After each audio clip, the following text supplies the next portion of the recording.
don't know this until I look that up. Collard greens are another type of salad vegetable. Honest to God, I cannot tell the difference between them. If you told me, if like my life was on the line, could not tell you the difference between like rocket and arugula and collard greens and alfalfa, but all types of salad vegetable. Rocket is like the generic one. You know, it's the one you see when you order a salad at some Western restaurant. You will see rocket because it's the most common salad vegetable. Kale is like the allegedly healthier one that nobody really eats. Arugula is another type of salad vegetable that looks exactly the same as all the rest, honestly. And alfalfa is like a yellow salad vegetable, I think. More yellow than mustard greens. Kale, rocket, mustard green, collard green, arugula, alfalfa. There are also many types of bean. I know the stereotype British people really like beans, and that is kind of true because they sure do have many words for green. Bean. And honestly, I can't tell apart any of them either. Mung beans are sort of like they're green beans essentially. They're similar to green beans. In Cantonese, it's lok dao. In Mandarin, it's same blue dao. But let me put this as a heading. Bean. Mung beans, which equal green in most senses of the word, I find. Chinese use it for soups and stuff. Kidney beans.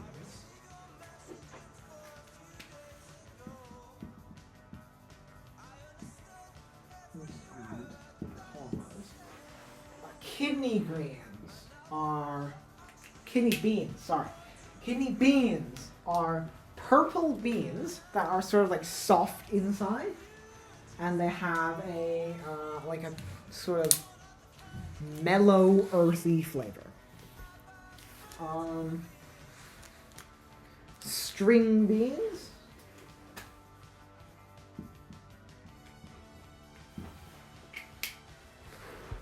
I don't eat many beans, so. String beans are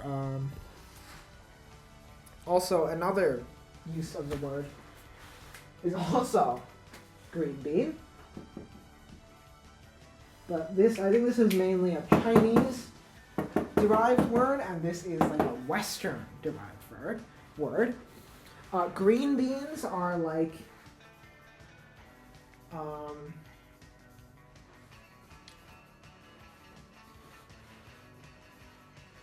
these like string beans are like these long beans with no seeds that like you stir fry, right? And it with like soy sauce or something, and they're crunchy and a bit sweet, and they're pretty good, especially if you stir fry them right. Lima beans. I also have no idea what those are. I'll be honest. Oh, they are. The hell are those things? I think I've only ever seen them dried.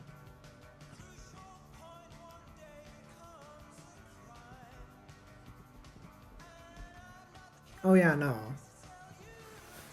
I have honestly never seen this in my life, but I always hear it mentioned. Lima beans are a type of bean that is grown in, I think, Africa.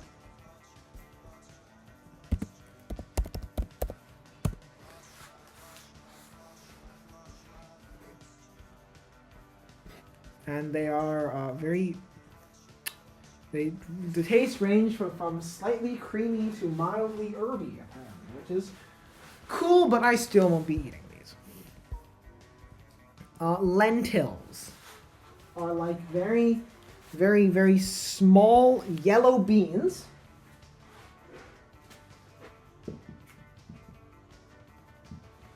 that sort of taste a little bit like rice or quinoa, and it is a good source of protein and a good source of carbohydrates as well. And some people really like to eat them as their staple food, which I don't really get, but black beans are another East Asian thing that are like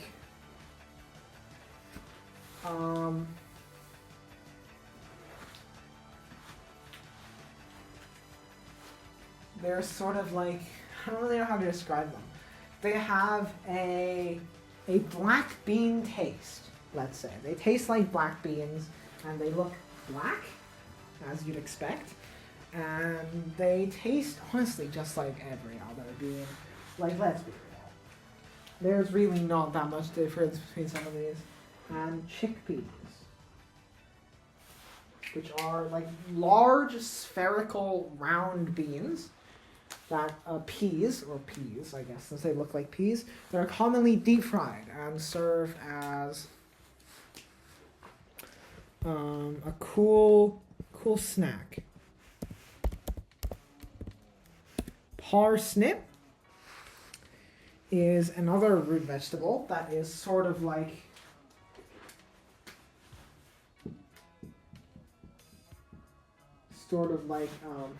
turnip and carrot. It's like a bit yellow. I've never actually had it, but it shows up a lot in British food. Zucchini. They're like cucumbers, but with slightly less rotational symmetry, and they also are significantly softer. They're not bitter. They have this sort of like thin membrane that makes them a lot easier to eat, and they are really flavorful when fried. And lastly, squash.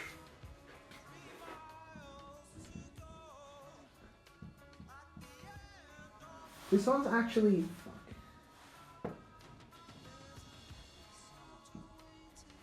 a species. This one's actually a genus or a family or something. Not a single vegetable. Included in this genus includes the bottle squash or the calabash, right? It includes a lot of Chinese vegetables that I have no idea what the name is in English, like hapjiangua and donggua. It also includes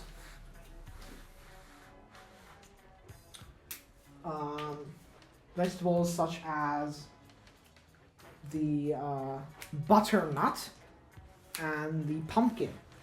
I think you know what a pumpkin is, but a pumpkin is a squash. I think it also refers to something in like British English, like a specific kind of squash that's sort of like shaped like a bottle gourd. But I have never had it, so I cannot tell you how it tastes. Grammatical feature of the week is aspect. Okay, get rid of some of this. I won't need much space, don't worry.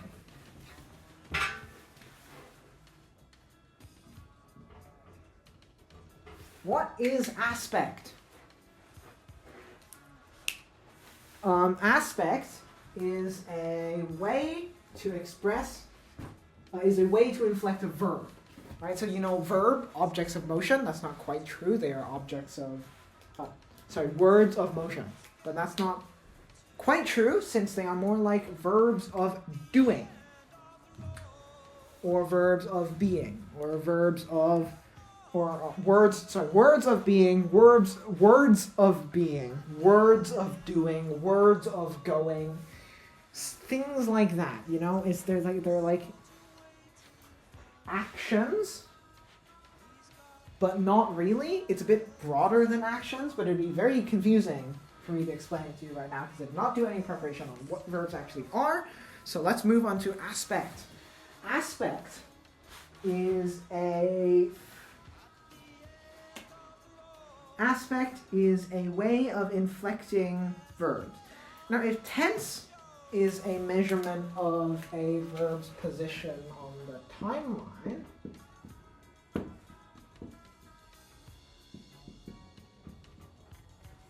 if tense is a measure of the object's position on a timeline, then aspect, a verb's position on a timeline, then aspect is the measurement of what the verb, of what the state of the verb before and after that time of the tense is. For example, if I use the present, there are two aspects in English. I just want to make this clear. Continuous and perfected.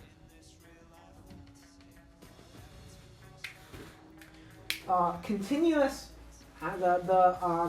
if you say something without an aspect, what it means is that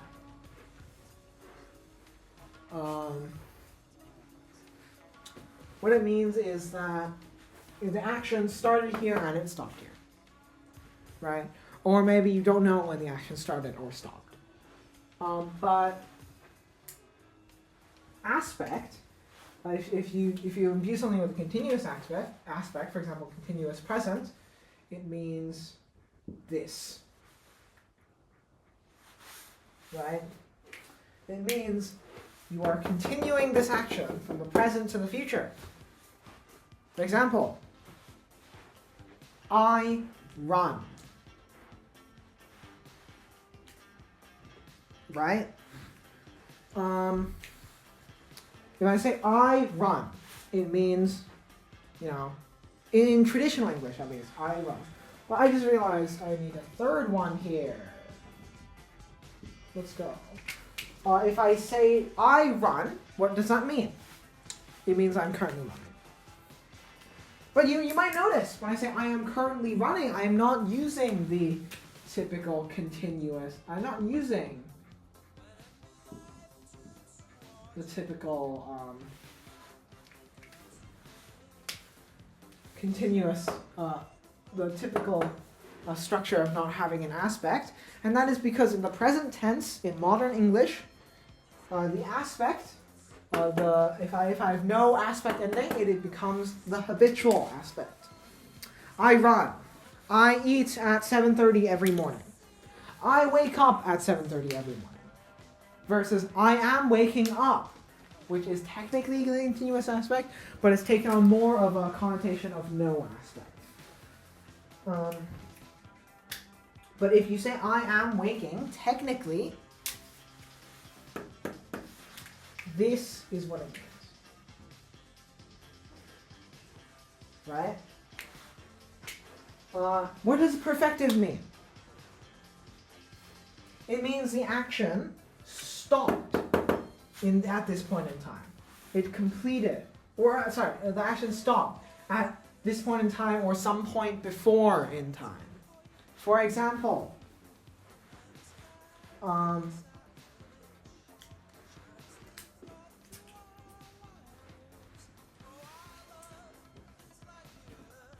I have helped him. I have helped him. As in, the action of me having helped him extends from some point in the past that's not quite the past tense and extended to some point before the present that isn't quite the present. This is still the present perfective construction. Why? Well, obviously, because I'm relating this action to the present. right? I have helped him. Before this point in the present, helping had occurred, and it had finished before this point in the present. As opposed with a past perfective, which is I had helped him. Before some point, even before the past tense, I had helped him. Right? But then, something changed after the past tense. I had helped him, but he was ungrateful, which is the past tense. He was ungrateful, so I stopped helping him, which is the past continuous. Since this point in the past, I have stopped helping him. I am no longer helping him. So, I am no longer helping him. But I will be helping him in the future. Right? What does it mean to, but that's not all, because you can also combine the continuous and perfective aspects in English. What does this mean? Well, if we continue on the example of me having had helped him, I had helped him. He was ungrateful. Let me put this down. I had helped him.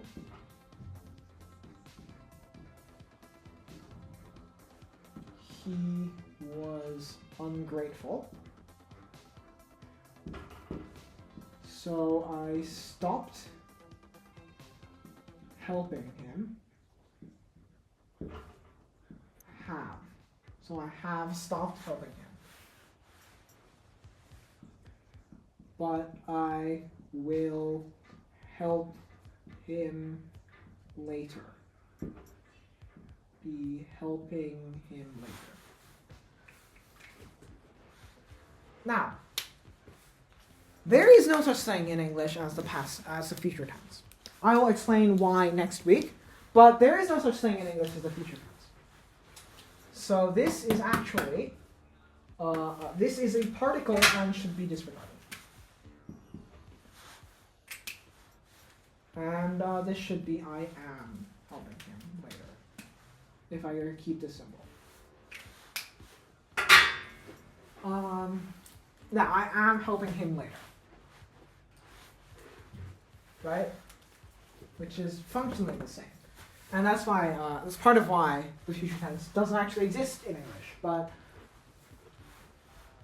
what does it mean for something to be something to be continuous and perfective? It means it's stopping at some spot. Right? For example, if I were to replace this with I had been,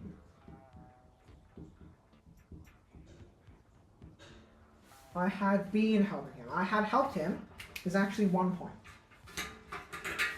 I have helped, that's inaccurate. I had helped him, actually this 1 point. I gotta correct that. Hold on.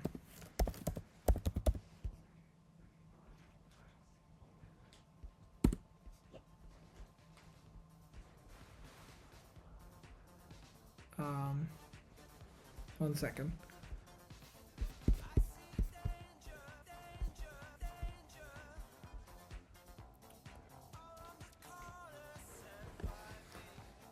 Right, it's EN. My bad.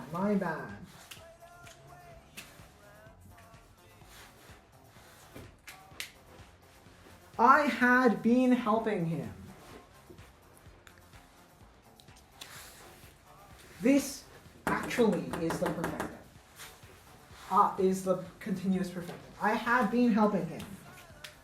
I had helped him, as in that is 1 point along here. I had helped him.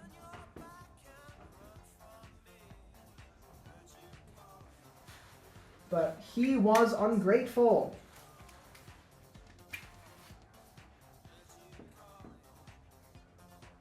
ungrateful. Stopped helping him. Help him later. Helping him later. So that is the basics of aspect, right? Continuous indicates a continuous action. Perfective indicates either the beginning or the end of an action. You can combine this with continuous to indicate that the action has begun and is continuing, or is continuing and will end, or something similar to that extent. In normal English, the present continuous is functionally the same as the present simple, because the present simple is now the present habitual